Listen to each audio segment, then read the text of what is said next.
Hello friends, welcome back to the channel knowledge by G. कैसे हैं आप सभी लोग? आप सभी का स्वागत करता हूं फिर से अपने चैनल पर। मैं हूं आपका दोस्त समित कुमार और लेकर आया हूं आपके लिए फिर से एक लीगल इन्फॉर्मेशन।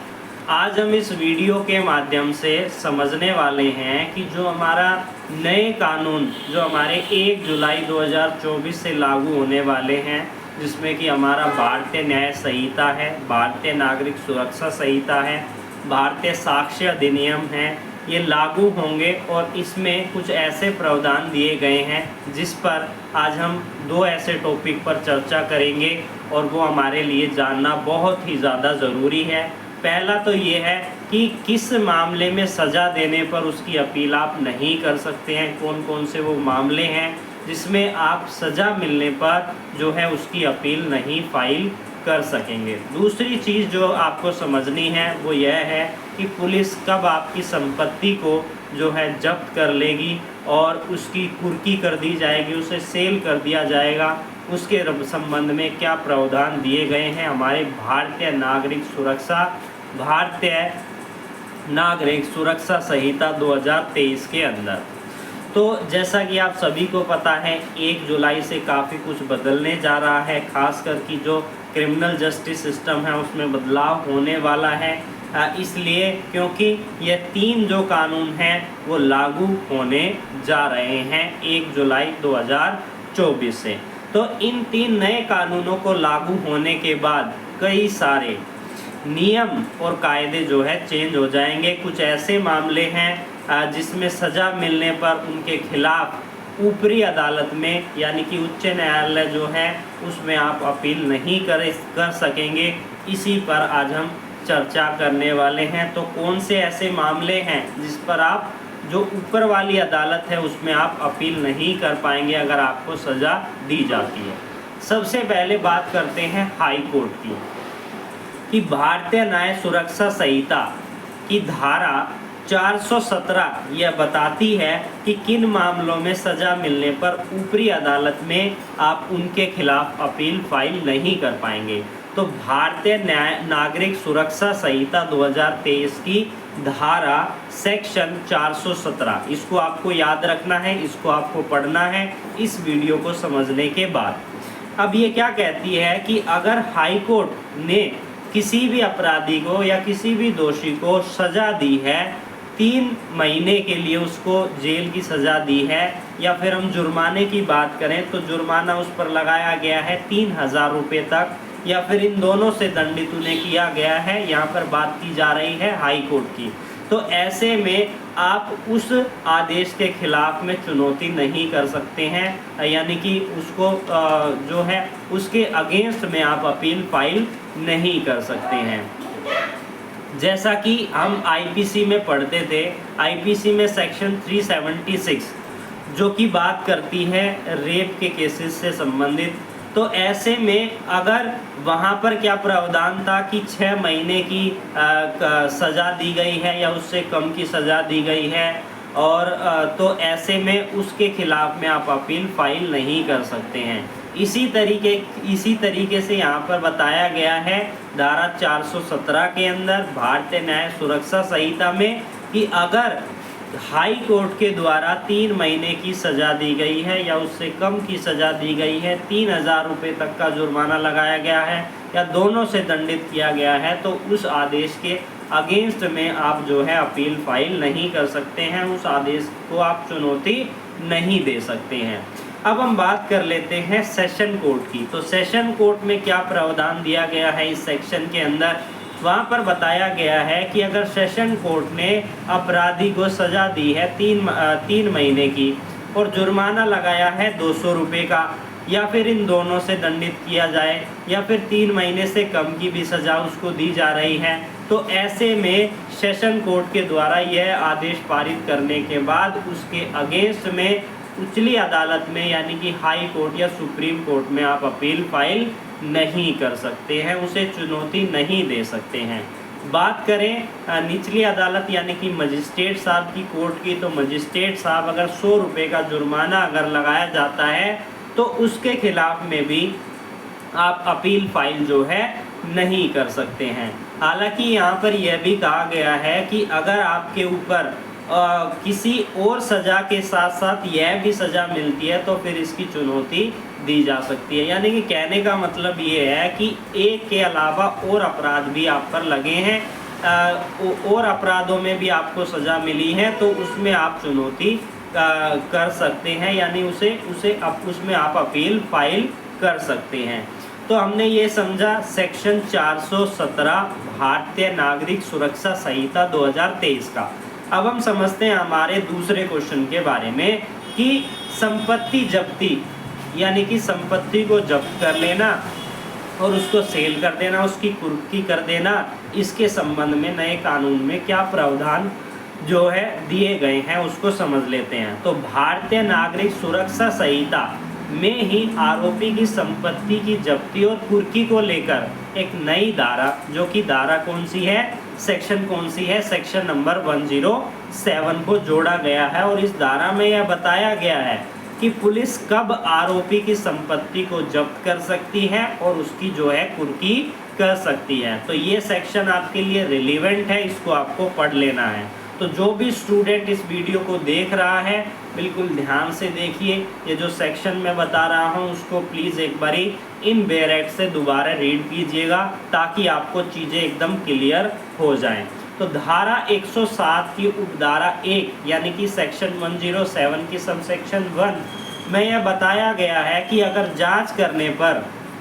पुलिस अधिकारी जो जांच कर रहे हैं किसी मामले की, उसकी जांच करने पर यह पता चल रहा है कि जो अपराधी है जिसने ये संपत्ति जो है ली है वो किसी आपराधिक कार्य के द्वारा या आपराधिक गतिविधि करने के बाद उसने या उस अपराध को करने की आड़ में उसने इस संपत्ति को प्राप्त किया है, तो ऐसे में क्या किया जाएगा, उस संपत्ति की जब्ती की जाएगी और उसकी कुर्की के लिए एसपी या फिर पुलिस कमिश्नर ऐसी संपत्ति की कुर्की के लिए कोर्ट में जो है अनुरोध कर सकते हैं उसको सेल करने के लिए भी।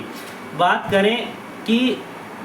इसको मैं एक एग्जांपल के द्वारा बताता हूं, जैसे कि लोकल एरियाज़ में क्या होता है, जब किसी प्रॉपर्टी को इलीगली कब्जाने के लिए एक बहुत से यूनियन बनाए जाते हैं जो जब उसकी प्रॉपर्टी को जब्त लेते हैं और उसमें से कुछ प्रॉपर्टी अपने पास रख लेते हैं, कुछ प्रॉपर्टी का बंटवारा कर देते हैं। तो इसी तरीके से अगर कोई भी अब ऐसा एक्ट करता है तो उसके खिलाफ कानूनी कार्रवाई यहाँ पर की जाएगी। सरकार उस प्रॉपर्टी को जो है जिस व्यक्ति की वो प्रॉपर्टी है उसको दिला सकती है। अगर उस प्रॉपर्टी का कोई हकीकी नहीं है तब भी सरकार उस प्रॉपर्टी को अपने कब्जे में जो है ले सकती है। यह प्रावधान यहाँ पर किया गया है। बात करते हैं धारा 107 की उपधारा 2 के बारे में जो कि रिलेवेंट है समझनी, तो मैं बता देता हूँ। जांच और सबूतों के आधार पर अगर अदालत आरोपी को नोटिस जारी करेगी, यानी कि जब यह पता चल रहा है कि ये जो प्रॉपर्टी है ये किस तरीके से आपराधिक गतिविधियों के द्वारा इसको हथियाया गया है, तो ऐसे में क्या करेगी अदालत, जांच और सबूतों के आधार पर उस आरोपी को नोटिस भेजेगी और 14 दिन के भीतर जब्ती मांगने की कि उसकी संपत्ति को कुर्की का आदेश क्यों ना कर दिया जाए। अगर वही संपत्ति किसी और के नाम पर भी है तो उसको भी नोटिस जारी किया जाएगा। यानी कि प्रॉपर्टी किसी एक के नाम पर भी हो सकती है, प्रॉपर्टी एक से ज़्यादा के नाम पे भी हो सकती है, अपराधी एक भी हो सकता है और समुदाय भी हो सकते हैं, तो उनको जो है सभी को नोटिस यहाँ पर भेजा जाएगा और 14 दिन के अंदर उसका जवाब मांगा जाएगा कि क्यों आपकी प्रॉपर्टी को सेल ना किया जाए। कारण बताओ नोटिस जारी करने के बाद और आरोपी को सारे मौके देने के बाद अदालत या मजिस्ट्रेट अपने विवेक के अनुसार, यानी मजिस्ट्रेट अपने माइंड का यूज़ करेंगे,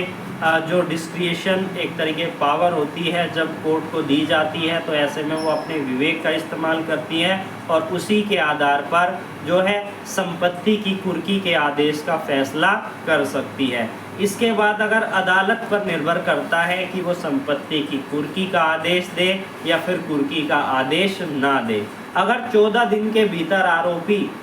जवाब नहीं देता या कोर्ट में पेश नहीं होता तो ऐसे में उस प्रॉपर्टी का सेल का ऑर्डर जो है कर दिया जाएगा, कुर्की का ऑर्डर जो है कर दिया जाएगा।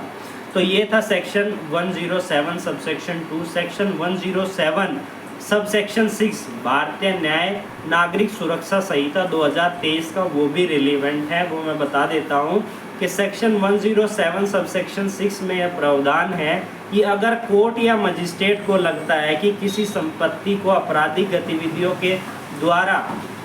कमाया गया है या फिर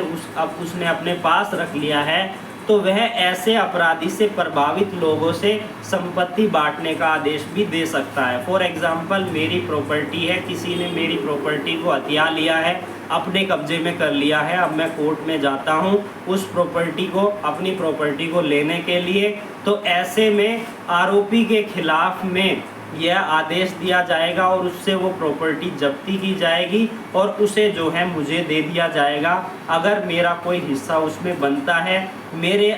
कुछ हिस्सा मेरा बनता है और कुछ हिस्सा किसी और का बनता है, लेकिन वो अभी अवेलेबल नहीं है, तो ऐसे में उस प्रॉपर्टी के जो कुछ हिस्से को है वो सरकार अपने पास भी रख सकती है। यह भी प्रावधान किया गया है। और यहाँ पर अगर मेरा हिस्सा है तो मेरे को दिलाया जाएगा और इस तरीके की कार्रवाई को 60 दिन के भीतर जो है कंप्लीट करवाया जाएगा। यानी कि ये जो बंटवारे की प्रक्रिया है कि कौन कौन पीड़ित था, किसकी ये प्रॉपर्टी थी, उसका बंटवारा 60 दिन के भीतर जो है किया जाएगा। अगर संपत्ति पर कोई दावेदार नहीं है, यानी कि जिस व्यक्ति ने उस प्रॉपर्टी को आपराधिक गतिविधियों के द्वारा प्राप्त किया है, लेकिन कोई उस पर यह कोर्ट के समक्ष आके ये नहीं कह रहा कि मैं इसका हकीकी हूँ, मेरी ये प्रॉपर्टी है, तो ऐसे में सरकार उस प्रॉपर्टी को अपने पास जो है रख सकती है। या बंटवारे के बाद अगर कुछ संपत्ति बचती है तो उसको सरकार अपने पास रख सकती है, या कोई उसका हकीकी नहीं है, कोई ये कह नहीं रहा है कि ये प्रॉपर्टी मेरी है, तो सरकार उसे अपने पास रख सकती है। तो आज हमने 2 ऐसे इम्पोर्टेंट पॉइंट्स को डिस्कस किया जो कि रिलेवेंट है एज ए लॉ स्टूडेंट। अगर आप लॉ की प्रैक्टिस कर रहे हैं तो भी आपके लिए ज़रूरी है कि कब जो है मजिस्ट्रेट साहब जो है प्रॉपर्टी को जब्ती के लिए आदेश दे सकते हैं, उसकी कुर्की के आदेश दे सकते हैं, या फिर कौन से ऐसे अपराध हैं जो कि सज़ा दी जाती है मजिस्ट्रेट के द्वारा, हाई कोर्ट के द्वारा सज़ा दी जा रही है, मजिस्ट्रेट की कोर्ट के द्वारा या सेशन कोर्ट के द्वारा सज़ा दी जा रही है, तो ऐसे में किसमें आप अपील फाइल नहीं कर पाएंगे। तो ये 2 रिलेवेंट सेक्शन हैं।